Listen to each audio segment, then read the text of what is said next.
kalau kita bicara soal sejarah Islam, ada satu peristiwa yang benar-benar jadi titik balik, yang mengubah segalanya. Itulah hijrah Nabi Muhammad SAW. Ini bukan sekedar pindah dari satu kota ke kota lain ya. Ini adalah sebuah perjalanan iman, strategi jenius, dan pengorbanan yang luar biasa, yang akhirnya melahirkan negara Islam pertama di Madinah. Coba deh, kita resapi dulu suasana gentingnya lewat satu kalimat ini. Kalimat yang diucapkan dengan tenang, tapi penuh dengan keyakinan yang luar biasa. La tahzan, innallaha ma'ana. Jangan bersedih, sesungguhnya Allah bersama kita. Ini adalah bisikan Rasulullah kepada sahabat tercintanya, Abu Bakar, waktu mereka bersembunyi di Gua Thur. Bayangin, musuh itu cuma beberapa langkah di atas kepala mereka. Kalimat ini menangkap esensi dari seluruh perjalanan hijrah, keyakinan total di tengah bahaya yang mengancam nyawa. Oke. Ini dia peta perjalanan kita untuk ngebahas hijrah lebih dalam. Kita bakal mulai dari awal mula perintahnya, terus kita ikuti perjalanan yang penuh ujian, lalu kita lihat gimana fajar baru terbit di Madinah, dan yang paling penting, kita akan ambil pelajaran-pelajaran abadi tentang iman, pengorbanan, dan juga keseimbangan sempurna antara usaha dan tawakal. Yuk kita langsung masuk ke bagian pertama, awal mula perintah hijrah. Jadi ini bukan keputusan yang tiba-tiba loh. Di balik perintah dari Allah ini ada sebuah perencanaan yang sangat matang, sangat strategis. Ini nunjukin kalau iman itu harus selalu jalan bareng sama ikhtiar yang terbaik. Coba perhatikan deh betapa detailnya perencanaan ini. Ini bukan sekedar, oke kita berangkat, bukan. Ini tuh sebuah operasi yang presisi banget. Setiap elemennya dipikirin. Beliau nggak pergi sendirian, tapi milih sahabat yang paling bisa dipercaya, Abu Bakar. Logistik udah disiapin sama Abu Bakar. Penunjuk jalan bukan orang sembarangan, tapi seorang profesional, Abdullah bin Uraikid. Menariknya, dia bukan seorang muslim, tapi dipilih karena keahliannya. Ini pelajaran penting soal profesionalisme. Dan rutenya, ini yang jenius. Mereka nggak langsung ke utara menuju Madinah, tapi justru ke selatan dulu, sembunyi di Gua Thur buat ngecoh musuh. Ini benar-benar sebuah masterclass dalam strategi. Nah, perencanaan yang brilian tadi membawa kita ke satu konsep kunci yang sering disalahpahami, tawakal. Jadi, tawakal itu bukan pasrah buta ya. Tawakal itu adalah amalan hati yang bersandar total kepada Allah, tapi setelah kita melakukan usaha maksimal. Dalam istilahnya, ini disebut al-akhdhu bil asbab. Artinya, mengambil semua sebab, melakukan semua upaya yang bisa kita lakukan. Jadi, usaha dulu pol-polan, baru hati kita bersandar. Kalau kita cuma pasrah tanpa usaha, itu namanya bukan tawakal, tapi tawakul, yang artinya ya kemalasan. Oke, kita lanjut ke bagian kedua. Perjalanan penuh ujian. Setelah semua rencana matang, disinilah babak yang paling menegangkan dimulai. Keberangkatan yang senyap dari Mekah dan 3 hari yang super krusial waktu bersembunyi di Gua Thur, sementara kaum Quraisy menyisir setiap jengkal tanah buat nyari mereka. Biar kita kebayang, lihat deh lini masa ini. Total perjalanan dari Mekah ke Madinah itu makan waktu sekitar 12 hari. Bayangin, hampir 2 minggu melintasi gurun yang ganas, di mana 3 hari pertamanya dihabiskan dalam persembunyian yang sangat menegangkan. Ini sama sekali bukan perjalanan yang singkat dan mudah. Dan yang keren banget, kesuksesan misi ini tuh nggak mungkin terjadi tanpa peran para pemuda yang brilian dan super berani.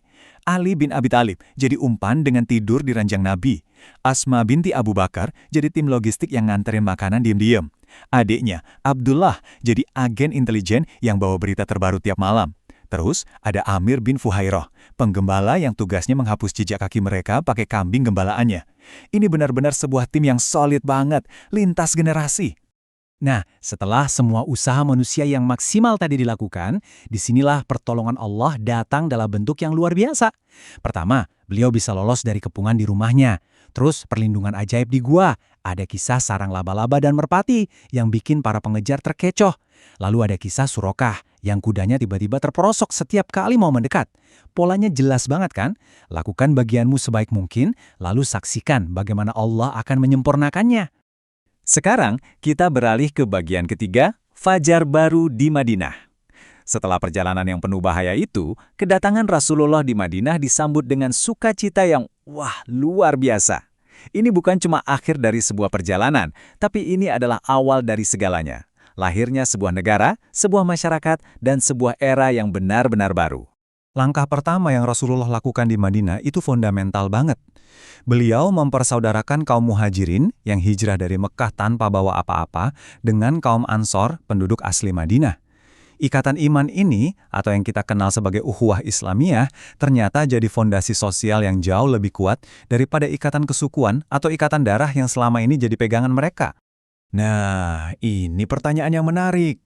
Kita semua tahu, kalender Islam itu namanya kalender Hijriyah. Tapi pernah kepikiran nggak, kenapa sih patokannya itu hijrah? Bukan kelahiran Nabi, atau pas wahyu pertama turun? Nah, jawabannya ada di sini. Karena hijrah itu adalah titik nol, titik lahirnya sebuah negara Islam. Ini adalah peristiwa pembeda yang jadi identitas baru. Kenapa dimulai dari bulan Muharram? Karena di bulan itulah rencana hijrah mulai disusun, pas banget setelah musim haji selesai. Sekarang, mari kita gali lebih dalam lagi, masuk ke inti dari semuanya, yaitu pelajaran abadi dari peristiwa hijrah. Kita mulai dari pelajaran iman dan pengorbanan. Apa sih makna terdalam di balik keputusan buat meninggalkan semua yang kita cintai? Jadi pesan utama dari pengorbanan ini apa? Hijrah itu secara fundamental meriset skala prioritas seorang muslim. Pelajarannya adalah menjaga agama dan akidah itu ada di puncak segalanya, di atas harta, di atas keluarga, bahkan di atas tanah air. Hijrah juga nunjukin kalau ikatan iman, ukhuwah itu bisa jauh lebih kuat dari ikatan darah. Dan yang paling penting, ini bukti nyata kalau kaum muslimin itu ibarat satu tubuh. Kalau satu bagian sakit, yang lain pasti ikut merasakannya. Dan kita nggak bisa ngomongin pengorbanan tanpa menyebut sosok yang luar biasa ini. Abu Bakar Ash-Shiddiq. Beliau bukan cuma dipilih, tapi beliau mendedikasikan segalanya. Waktu dikasih tahu bakal nemenin Nabi, beliau itu menangis. Bukan karena takut, tapi karena bahagia. Seluruh hartanya, keluarganya, hidupnya, beliau serahkan demi suksesnya misi ini. Ini adalah standar persahabatan dan loyalitas yang nggak ada tandingannya. Oke, pelajaran terakhir yang akan kita bahas adalah dari sisi praktis dan hukumnya, yaitu pelajaran usaha dan tawakal, dan bagaimana hijrah ini membentuk konsep fikih tentang pembagian negeri dalam Islam. Nah, dari peristiwa hijrah inilah lahir konsep hukum Islam tentang negeri. Ada yang disebut Darul Islam, yaitu negeri di mana hukum dan syariat Islam bisa ditegakkan dengan leluasa. Dan ada juga Darul yaitu negeri non-muslim tapi punya perjanjian damai, di mana kaum muslimin tetap bisa menjalankan agamanya dengan bebas. Konsep ini, yang lahir dari pengalaman hijrah, sampai hari ini masih relevan untuk membantu muslim di seluruh dunia memahami posisi mereka di negara tempat mereka tinggal. Kalau ada satu kalimat yang bisa merangkum semua pelajaran hijrah, mungkin inilah kalimatnya. Mari kita resapi bareng-bareng. Al-akhdhu bil asbab ma'al yakin binasrillah huwa tariqun najah. Mengambil sebab, alias berusaha semaksimal mungkin, yang dibarengi dengan keyakinan penuh bahwa pertolongan Allah pasti datang, itulah jalan sejati menuju keberhasilan. Bukan cuma salah satunya, tapi harus keduanya. Sebagai penutup, saya mau mengajak Anda semua untuk merenung sejenak. Dari semua pelajaran luar biasa yang baru kita bahas, soal strategi, pengorbanan, persaudaraan, sampai tawakal, coba deh pikirkan kira-kira pelajaran mana ya yang paling relevan, yang paling bisa Anda terapkan untuk menghadapi tantangan terbesar dalam hidup Anda saat ini?